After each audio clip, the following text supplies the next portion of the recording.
Hey guys, DJ here with Next Level Coaching, and we're taking a break from Standard to record some Pauper videos, and I am piloting Blue, Red, Black Alchemy Post, a deck I wrote a lot about recently.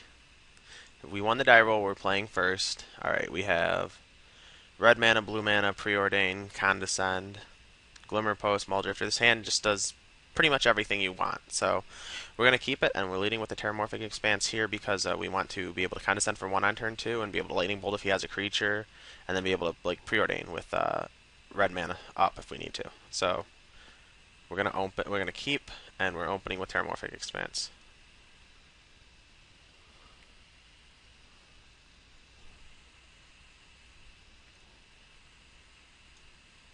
Alright, and our opponent keeps as well.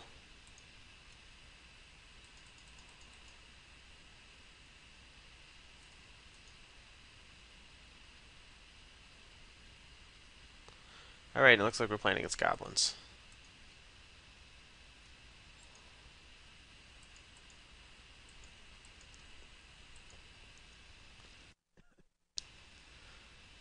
So we're going to play the island here, and we're going to pass, and we're going to Condescend whatever he does on turn 2, unless it's a 1-drop. And then we can bolt his conscripts if we need to. And next turn we're going to be Prophetic Prisming plus Preordain looking for more removal. Hopefully he runs out like a Mog Flunkies here or something. So we can just Condescend it. That gives us our best chance to win if he just plays a Flunkies here. I doubt it. I bet you he's just going to play 2 1-drops. And then that makes it harder for us to fight that, but...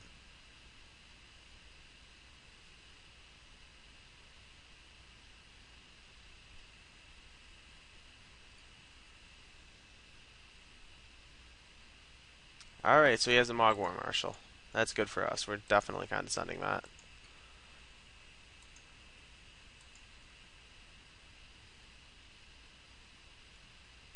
Alright, so we don't really have the time for the second Preordain, but we do kind of want more land here, so we're going to keep the mountain.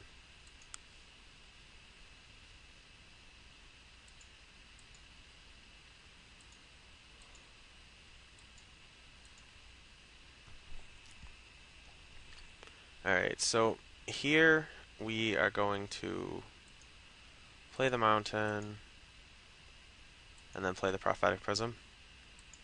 And we have Lightning Bolt available for whatever, and then next turn we can hopefully Preordain into either another Glimmer Post or a Cloudpost and start gaining life. And then turn after that we get to stick a Muldrifter. And it looks like we're in the process of stabilizing here.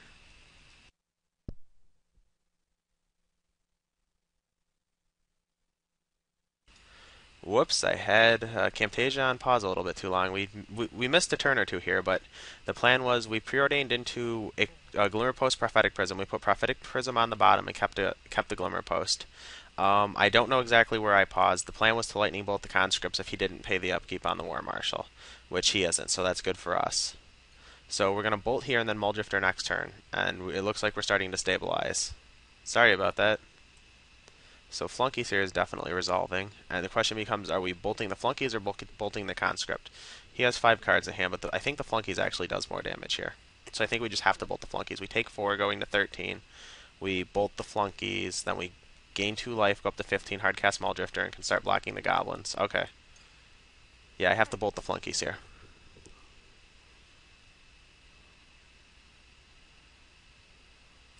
I take 3, one of them was Summoning Sick, my bad. Okay, so it doesn't actually matter. I don't have to bolt Flunkies now. So we're definitely going to take some damage. Going to 14. Okay, so here we bolt the Flunkies. And it's likely he just has a bunch of burn in his hand at this point, since it's 2 drops and burn, it appears. So we draw Teachings. Teachings is pretty good. We can find a Capsize if we need to.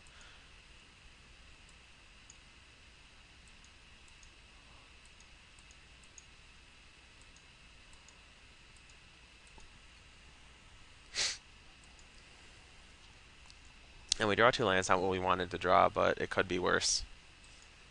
So our best bet is hopefully he just has burn spells and can't kill our Muldrifter plus play a creature here. That would be good for us. Unfortunately, he's missed a couple of land drops, so his hand is all gas one way or another. So there's a lightning bolt. Hopefully he doesn't actually have a creature. If he has something like a Slutter or something. Yeah, okay, Raider. Same thing. We're in a little bit of trouble.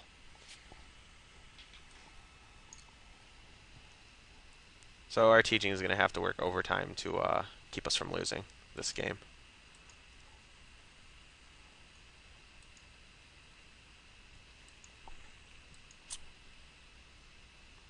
And we draw another land, not good for us at all. So we're going to go ahead and gain 3 life here. And now we need to think if we want teachings for anything.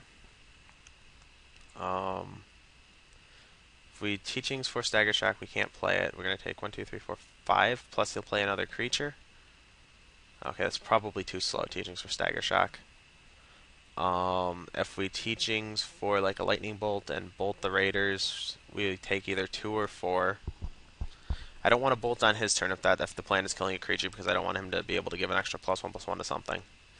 So we have to teachings for something here, or just take a bunch of damage. And given the fact that he still has 4 cards in here, it's probably just all burn spells and 2-drops and things like that. Cards he doesn't want to play. I think that we have to teachings for what looks like a lightning bolt and bolt the Mog Raiders. And the next turn we can flashback teachings for another bolt and bolt the conscripts if we need to. Yeah, I guess that's what we have to do. Kinda shitty, but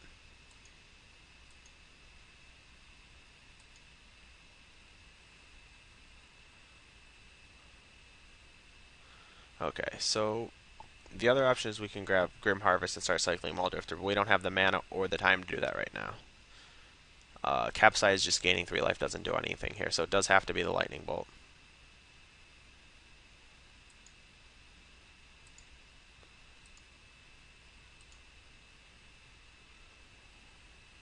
And it's either bolt the conscripts or bolt the Mog Raider. Since we don't actually have Stagger Shock in our deck, something I forgot about because I haven't played with this list in a few days, bolting the Raiders doesn't really accomplish anything, so we can just bolt the conscripts now to save extra damage.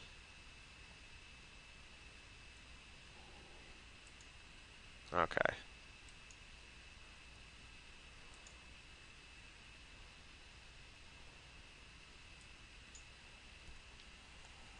So I would say we're in trouble this game. Something we could draw to stabilize would be like, we don't want any more land. We need spells for the next few turns, or we're just dead. So we're hoping. I guess Ulamog's Crusher would be pretty good here. A Muldrifter would be decent because it would eat a burn spell.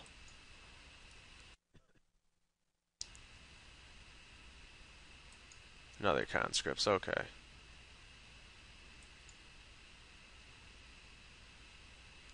Alrighty. So he seems to have showed his hand, and that's bad for us.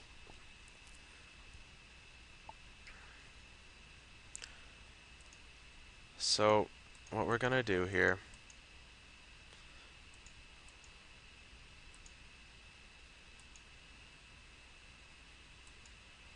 is we're gonna flashback the teaching, then we're gonna bolt the conscripts here, so we only take 4.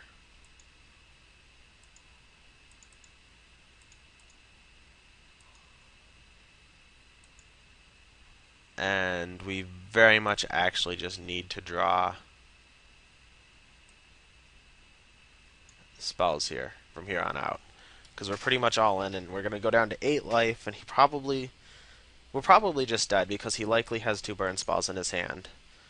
So he can do 6 and put us to 6, and this attack's going to put us to 2. Arsonist can put us to 1. Bushwhacker can kill us. Yeah, so we should just be dead here. Alrighty. Just going to F6 through this. I can't imagine a world in which we don't die.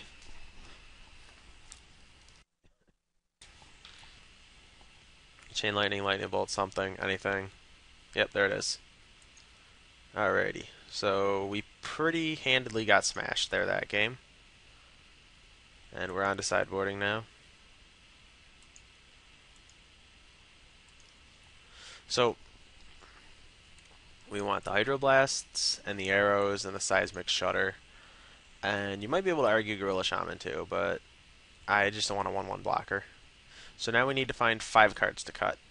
And the counter spells feel really bad. So we're going to cut the counter spells.